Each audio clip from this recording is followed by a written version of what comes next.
preaching on money matters. As I said to you before, most of this is going to be an analysis of a particular sermon. It's not as much my talking this time, but it will be the analysis of the guy on this tape. But I want to say a few preliminary words about this. What we did is I preached a commitment series of messages. Now you heard Chris before talking about basically just preaching on the topic as it came up in books, and that's fine. You've got to make up your own mind about that. It was interesting when I've spoken to guys in Anglo-Catholic diocese, the thing for them is, how do I do this when I'm preaching through the lectionary each week? And I want to say as a preliminary, I don't mind preaching topical sermons. I like preaching expository sermons. I don't mind doing either. So I'm quite happy to work either way. But if you are committed completely to doing expository sermons, that doesn't stop you doing what I'm going to be doing at all. It just means that you find the sections of the scripture that have embedded in them the material that you want to do, and you preach on those in this particular section.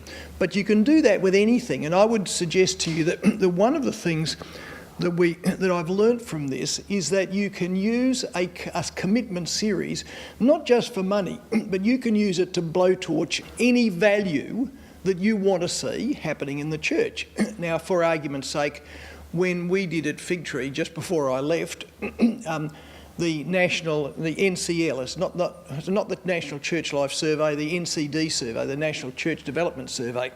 One of the things that came out as the weak spot of Fig Tree is loving relationships. And I had a feeling that I knew why loving relationships was the weak spot, is because I'm an introvert and I don't need much love. So, because I'd been there 20 years, I think I'm being incredibly loving, but I'm not. Not with what the congregation is thinking. Now, if I wanted to address that loving relationships, I could put a 5 or 6 week series on loving one another together. And I can do that from a range of ways in the Bible, and then I can have some sort of way to ask people to respond to that. So what I'm talking about here doesn't have to be done with money. It can be done with any particular value that you want your church to be dealing with. But the one that we're particularly dealing with is generosity. You've actually got to ask for people to do something. And you'll see this basically on the tape. But at one level, preaching for money is very similar to preaching an evangelistic sermon. Because when you preach an evangelistic sermon, you're actually asking people to give their entire life to the Lord Jesus Christ. When you're preaching on money, you're asking them to give their wallet to the Lord Jesus, which for many of them is just one slight notch down, So it's a very similar thing, that you're actually asking people to give a specific response. You're not asking for people to be general about it. You're not asking them to go away and think about it. Billy Graham never said, go home and think about this. He said, commit your life right now. And when you're speaking on money, the bold and brazen approach, to take Chris's point, is you actually say to them, I'm asking you to commit right now to signing your name on a card and telling me what you're going to give next year, or some other mechanism. And you need to provide a way to respond. And for us, it was a commitment card that I got people to respond to. But as I said, I preached my commitment my money message the week before I asked them to bring the cards back. So, and I was actually modelling all of that and talking to them about it. But so I was asking them specifically to take a card, and I would say, what I want you to do is to take this card. I want you to go home. I want you to pray about this with your wife and your family, and I want you to bring it back next week. I want you to sign your name on it. I want you to tick that box and say, I'm going to give X per week, and whatever it might have been. And then I want you to take this envelope, and I want you to fill it full of an enormous amount of money and bring it back and tick on the outside of it which project you would go. So it is, I'm not against Chris's bold and brazen. In fact, if I ever get another version of the book, I might put it in. So they're the first things you've actually got to be doing. Secondly, just going back to that situation we had before, again, if I say you're preaching to cast vision or to build faith or both. Now, you could be preaching a series that will, in one sense, be asking people to give their life to Christ and to give their commitment of their time, talents and treasures and all of those sort of things. And it could be aimed at a personal level. It could be aimed directly at building up the person. But you could also preach a series of sermons that's aimed at the church as a whole. What does our church want to be? And when I showed you that Imagine video before, that was part of an Imagine series. And we had 6 weeks of messages, and it was imagine a church that was in love with Jesus, and imagine a church that loved the lost, imagine a church that cared for the poor. It was an envisaging what the entire congregation and the church would look like as a whole.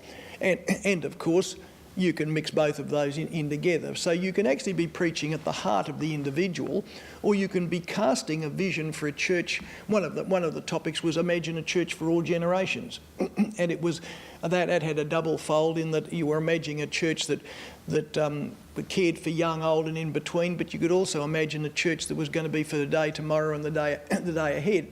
So you've got visionary sort of situations that you mould into both of these sermons. And I would want to suggest to you it's not all that hard to find passages of the Bible that allow you to do this and allow you to do this easily and allow you to do it with integrity. The other thing that I was interested in was I used to think, how do you actually get passages on this? Where do you get them from?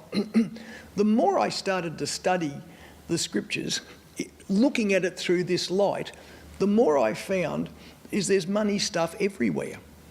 It's just literally everywhere. And you can preach from Genesis, you can preach from Exodus, you can preach from Deuteronomy, you can preach from the Proverbs, you can preach from 1 Chronicles, you can preach from the Psalms, you can preach from the Gospels, you can preach from Corinthians. Money issues are riddled throughout the Bible. In fact, Jesus preached on, I had about 16 out of 28 parables are about money.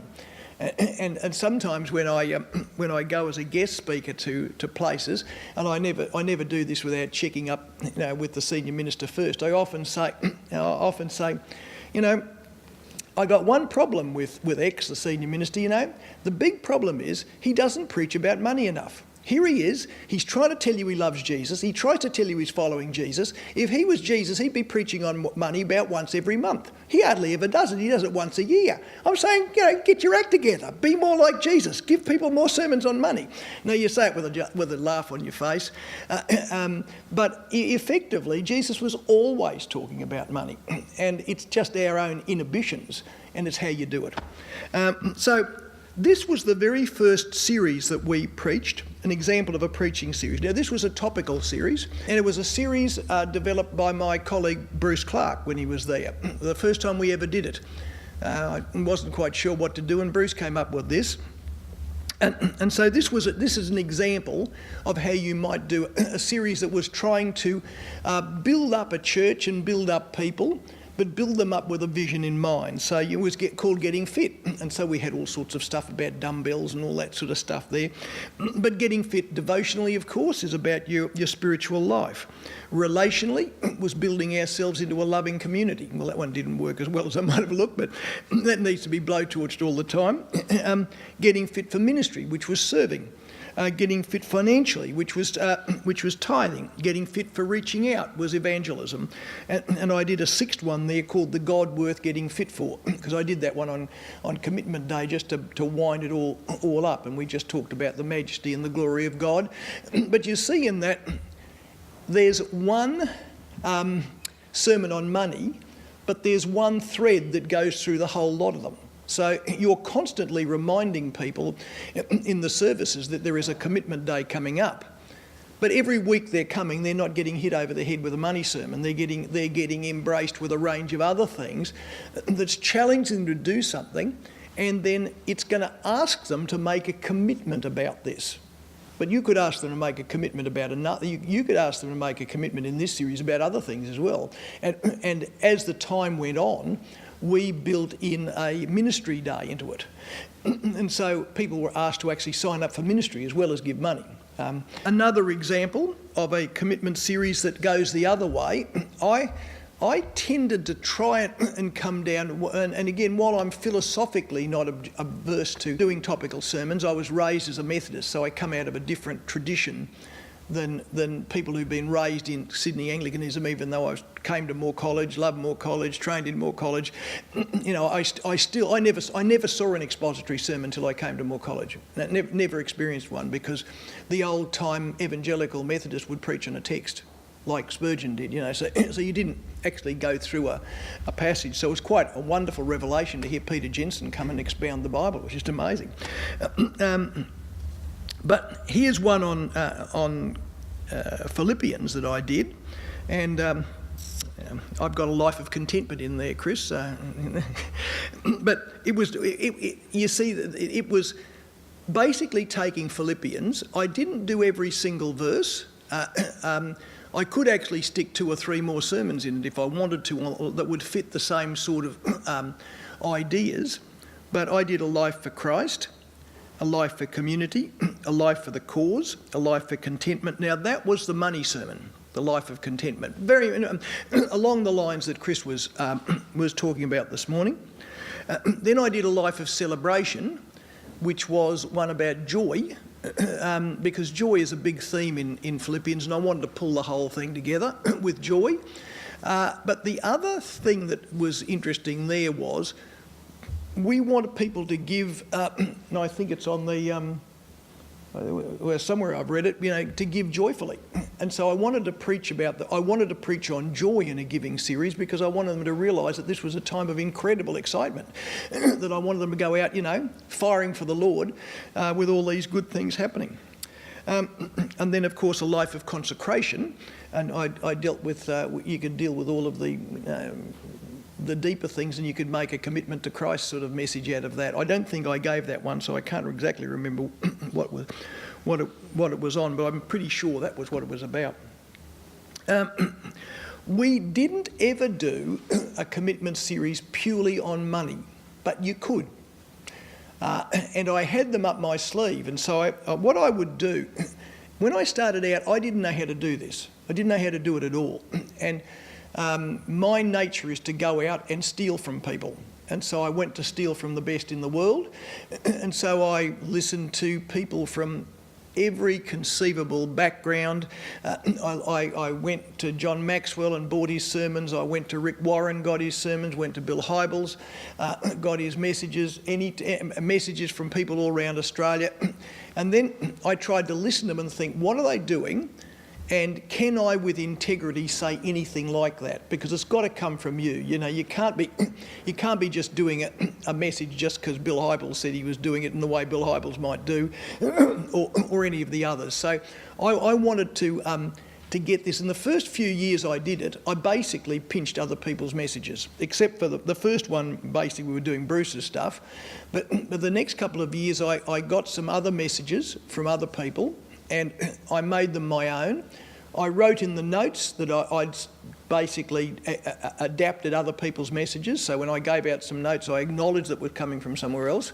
But after a few years, I got to working out just exactly what you were doing in this, how you were doing it, how you were getting the flow of it, what you could say, what you couldn't say, and I started to work my own out. But I never got to do one just purely on money management. And I wish I had. I left Fig Tree just before the GFC, just as it was happening. Had I been still there, I would have done one on like God and your money in tough times. So I knew how to do this. I don't know how I got onto it, but from the Southwest Baptist Church in Louisville, Kentucky, I got on their website and I found out that they had a couple of money series and I ordered them. So I had them sitting there on my shelf ready to analyse, digest and give it my own spin, but I never got to do it. But I would do that.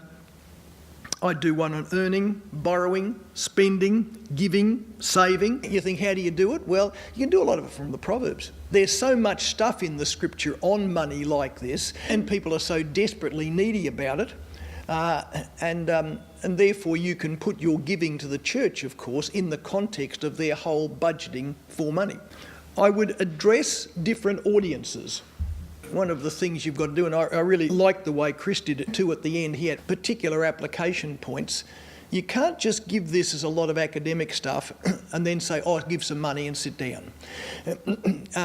There'll be people in the congregation that are wrestling with particular issues in their lives financially, and that will be inhibitors to them on giving. So you've actually got to address those. So I would recognise that in the congregation, there might be people who are very wealthy. And so I might say to them, look, there are some of you who in this congregation have got more of this world's worldly goods than others. And to you there is an incredibly special responsibility. Look, I'm not saying that you should not enjoy the money that the Lord has given to you, but you have a particular responsibility to be generous with what God has given. You have the 10 talents, and so for you, really, a tithe should be the very, very, very minimum that you are giving. And so you can develop this depending. You don't have to be saying, you're a rich, evil person or anything like that, but you're just pointing out to them that they've got particular responsibilities. For the people who are in between, there are people, and you're not poor, but you're not rich. And that's most of us. And I'd say, look, I've got 5 children and I know what it is. And I remember saying to them, I know what it is to send an orthodontist on a world trip every year with all of these children. And for you, if you are giving to the Lord, it's going to mean a sacrifice. It's going to mean that you're going to have to forego things. It means that you're not going to be able to do this and you're going to be giving in this way. But that's what discipleship is all about. And that's what I'm calling you to do today, as I've got to do it today. For those of you who've got very little, you've just got to look at the widow's mite, where the widow gave a very, very little amount, and the Lord said your heart was as big as the universe. So you address the rich person, you address the middle person, you address the poor people. I would often, in the evening service, you might address youth. Because what you find with youth, we always did youth cards. They were slightly different to the other cards. But what you find with youth is you want to start them in good habits when they're young. And my dad, he wasn't a Christian, but I used to get 9pence for pocket money. And I would get 3pence, 3 pennies to save, and I would get 3 pennies for spending, and I would get 3 pennies for buying presents for other people. But because he wasn't a Christian, there should have been an extra penny. It would have been worked so easily, an extra penny to give to the Lord. But the great thing about youth is, if you get them signing a card, and some of these kids might be 14, and so they're putting in $2 on their cards, but they're getting used to making a commitment. They're getting used to making a card. Well, 3 years later, they're working at Macca's and they're putting $10 in. 5 years later, they've just got a job as a computer programmer and they suddenly start putting $100 in. But it's just a natural, they don't even think twice about it. That's just the way you do it. And you've actually trained them in this generosity giving, and the church gets blessed, but they also get blessed, just as we heard before. Also, I would address specifically the person with a non-church going spouse. And I'd say to them quite honestly, you might be somebody who is coming here today and your wife or your husband does not come to church. And I say, for you, you need to work out with your partner, with your husband or your wife, how much you're going to give, or you should give under the money that comes under your control. please, the very last thing I want you to do is to go home and tell your husband or tell your wife that Rod Irvine says you've got to be giving 10% of your money to the church. Our church is about binding families together, not about breaking them up. But for you, you need to do business with God and deal with the money that you can deal with.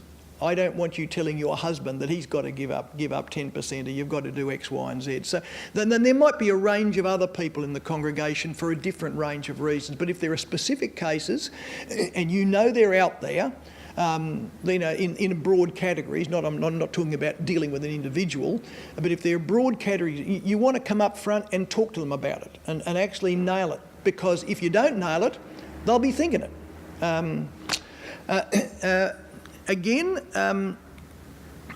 I don't generally, as I said, I don't generally preach 5 sermons on money. It's just a reminder.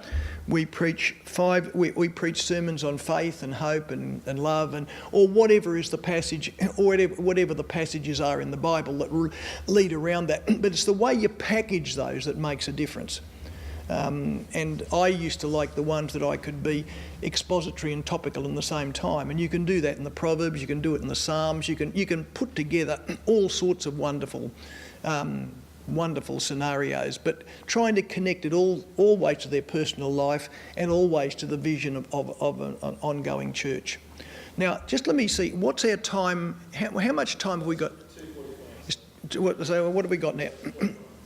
What about 45 minutes? What I would like to do now, we can have some questions, but maybe I'll do that afterwards. I'd like to play the video now.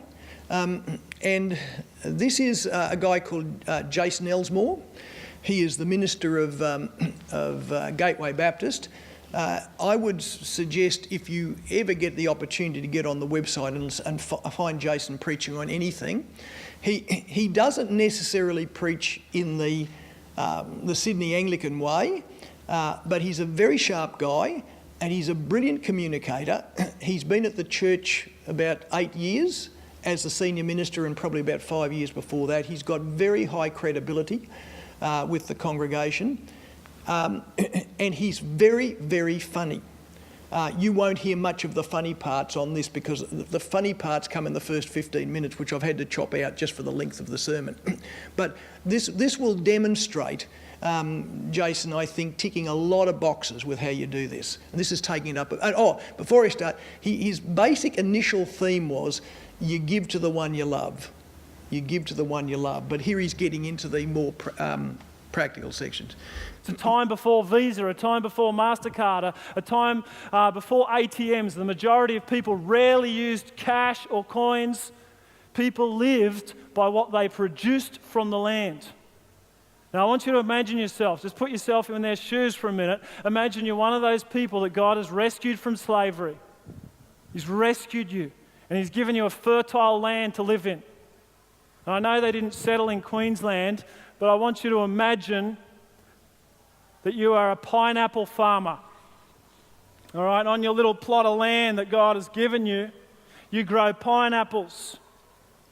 And one year, you harvest 100 pineapples.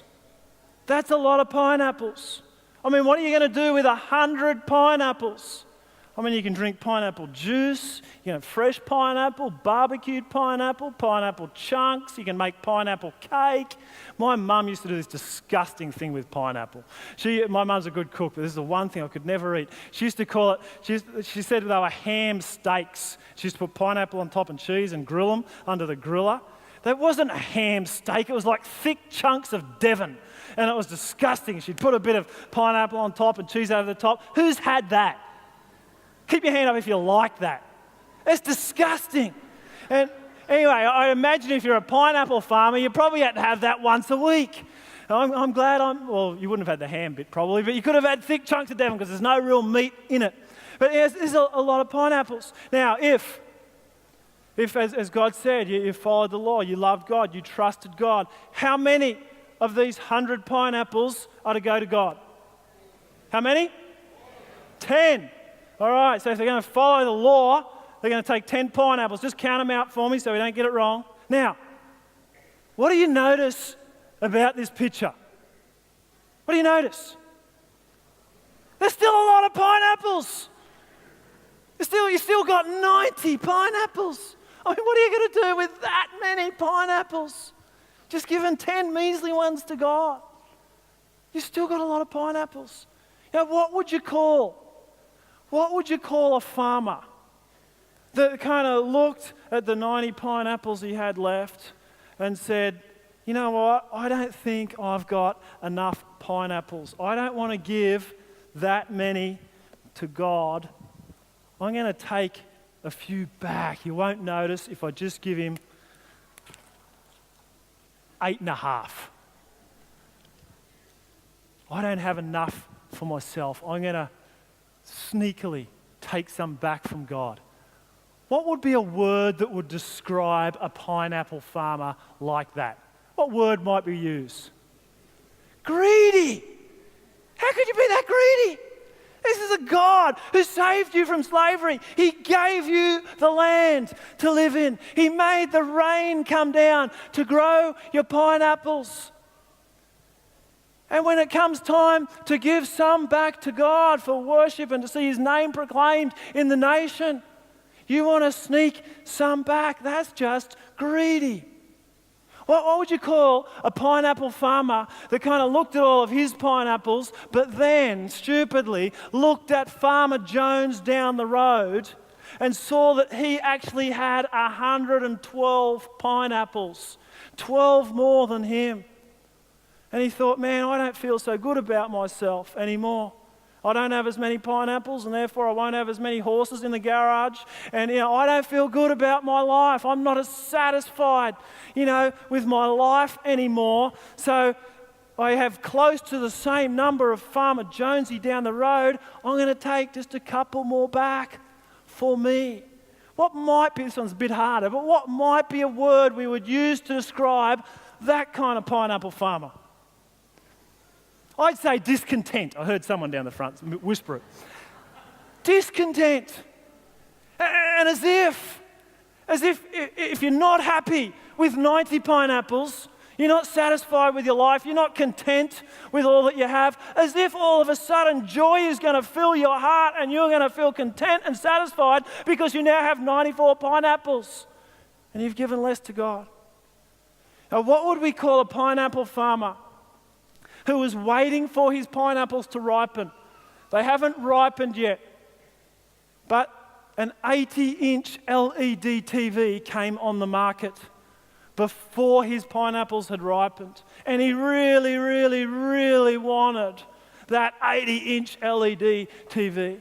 And so he went to Farmer Westpac down the road and he borrowed 45 pineapples off Farmer Westpac at 22.5% interest to buy this TV that he really, really needed. But the problem was, by the time his pineapples actually ripened, he owed Farmer Westpac 107 pineapples for this TV. And so he couldn't possibly give any pineapples to God because he already owed it all somewhere else. What word would we use to describe that kind of pineapple farmer? Foolish. That's just poor financial management. As if you would be that foolish with your pineapples. That's crazy talk. And we look at this and we think, as if. When it comes to pineapples, as if we would be that greedy that we'd want to take a little bit more back for ourselves because we don't have enough pineapples. And as if we would be stupid enough to think that my contentment in life and my sense of satisfaction and of joy would come by just having a couple more pineapples for myself. We say, as if you'd do that. That's stupid. And as if you'd borrow so many pineapples at some extortionist like Farmer Westpac down the road, that by the time your pineapples came in, you simply had no pineapples left to give to God. As if. And when we're talking about pineapples, we'd all go, as if. That's stupid. Who needs that many pineapples? But when it comes to money, many of us have fallen into those traps. We've taken a little bit back from God because we're greedy. We've taken a little bit back from God because we're discontent and we think somehow just having that next thing or that one more thing is going to bring the joy in our hearts that we're missing right now. And some of us know the reality of borrowing so much money that we owe absolutely everything that comes in, and we can't simply honor God with our finances. Some of you know what that feels like. It's not that we don't love God. We just love money more. I know that hurts, but it's true. We just love money more. It's become our master. We are a slave to it. Now remember the principle. We give generously to the ones that we love. The local church, just like us and churches all over this nation, all over the world, has been entrusted with sharing the life-changing message of Jesus. The gospel of Jesus Christ, I believe to the core of my being, is the only hope for this lost and broken world. As a local church, we've got to do whatever we can to share it with as many people as possible. Just like the churches in Macedonia just wanted to see churches thrive throughout their region. We've got to do whatever we can. One of our values as a church is to give with abundant generosity. And I just want to finish this morning with 3 quick encouragements and 2 big challenges today to give with abundant generosity. Let me start with the 3 encouragements. There's actually 5 buckets that we pour our money into at Gateway when we give to see people's lives changed around the world. I think if I take this off, it might show you what they are. Is there some signs under there? Awesome. All right, what's the first one? Gateway Beyond. All right, if you haven't been here long, Gateway Beyond is our commitment to send people and to support projects right the way around the world who are taking the love and the grace and the healing of Jesus to people who will never walk through our doors. In prisons, like you heard about today, to Africa, to Asia, right around the world. We've got people, we've got projects, and we give generously. In 2007, we were given $260,000 into that bucket to do that. Because of your abundant generosity, in 2013, we have promised to give over $513,000. In actual fact, at this point of time, this bucket is actually overflowing. Oh, you gotta be kidding me. This bucket is overflowing. It's overflowing. It's very, very exciting, people. Giving with an abundant generosity. And I want to assure you that none of this money that's overflowing will ever be wasted. For the first time, we are actually storing up a reserve in Gateway Beyond for the next generation of missionaries we are going to send from this place, and we're going to bless them with an abundant generosity. What's the next one say? Okay, in 2007, we started exploring the possibility of opening a vocational training centre for girls rescued from sex trafficking in Phnom Penh, Cambodia. In 2007, that bucket was empty, but we really trusted that God was going to provide, that God was going to bring what we needed to see that open. And we did start in 2008 giving with abundant generosity, and we opened the doors of Bloom in Phnom Penh, and over 60 girls now have been rescued and have real hope for the future and employed.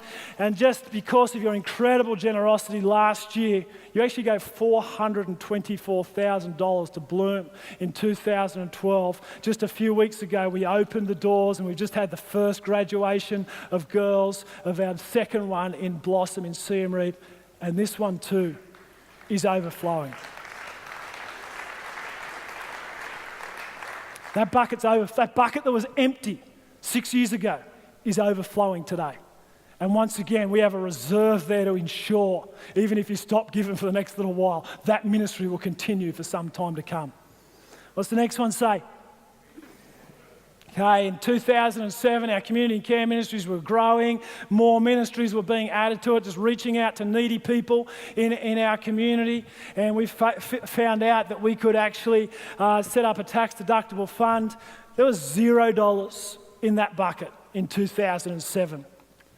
In 2012, you gave over $150,000 to help those families like I'm talking about in great financial need, families that need a food hamper, families that need basic household goods, families that need some counselling and just need some help in their time of need. And once again, this bucket is also, I am useless at this, overflowing. 3 buckets. 2 of them that 6 years ago was 0, empty buckets. 1 that was half full compared to what we've given now. That's encouraging. You've been giving with an abundant generosity. Our biggest bucket at the moment here at Gateway is our general giving bucket. And in 2007, our budget, and we gave into this bucket $1.1 million. Now this basically pays for all of our ministries and our staff and our ongoing expenses that these 3 don't cover. All right, we were given $1.1 million in 2007. This year, with all our congregations here and down at Ormo, we have a budget of just over $2 million. Unfortunately, at the moment, this bucket is not quite full. In fact, we're about $130,000 behind budget for this year. Those 3 are overflowing. This one's not quite full. We're still giving more than what we ever have before, but it's not quite full. And that's a challenge for us. If we want all of our ministries and all of the great staff we've brought on board this year to stay on board next year, we're going to need to all give our 10 pineapples. And it's going to take every one of us and fill this bucket up as well. Because we've got a challenge coming. So you look around today, we're starting to fill up again as a church. We actually have more people in this congregation alone than we did at our 9 a.m. congregation when we went to 2 congregations in 2009. More people just here alone. All of our rooms are full. Our kids are split into 3 different rooms. Our coffee shop is always overrun. We've run out of office space. We need to start building some more buildings and making some more space for more people to hear the life-changing message of Jesus. Just a reality. And because of the size of our church and the size of buildings we need to build, that's actually going to cost around $5 million in the first stage. And at the moment, there are $0 in that bucket.